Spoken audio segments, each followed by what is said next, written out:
I'm making a variation of an old ball recipe for strawberry preserves with pectin today. This is a great way to preserve the fruit whole, or in my case, in a half, because I like to cut my strawberries in half.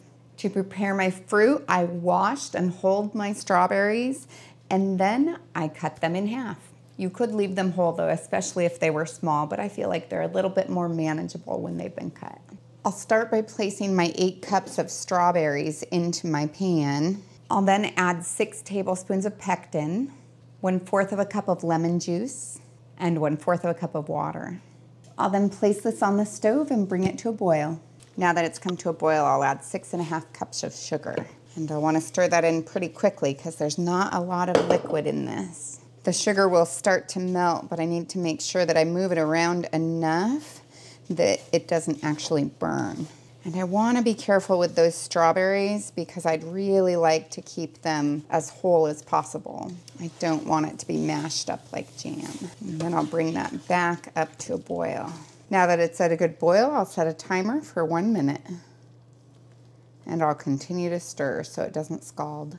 I'll then fill my 1/2 pint jars up to 1/4 of an inch of headspace, which is the space from the top of the food to the top of the jar. I try to make sure I get an equal amount of syrup and full fruit in each of them so that there's not one that has a lot more. There's just something about strawberries that makes me happy, probably because it reminds me of summertime. I'll then use a clean damp cloth to wipe off the rim of the jar, and this just makes it so that if there's any of that syrup that got on the edge, that it won't interfere with the seal.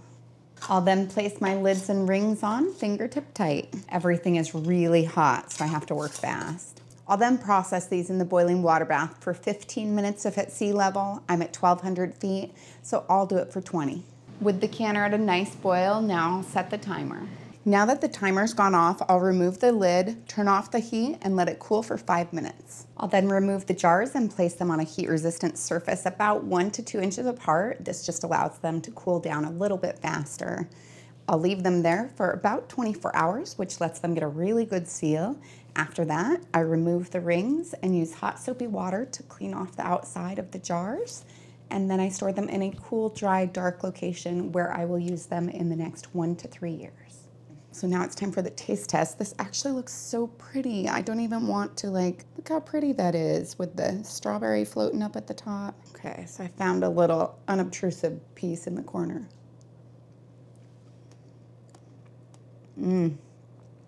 So good. I mean, like sugar and strawberries, what's not to like, right? Sugar and strawberries. It's so good. The strawberry flavor is like amazingly over the top. And then the syrup is just lovely. Something like this. Oh, this would be like a prime item for us to eat on crepes, waffles, pancakes. I mean, I have an ice cream topping that I actually use, but I could do that with this too. Maybe even cheesecake. No, this is good.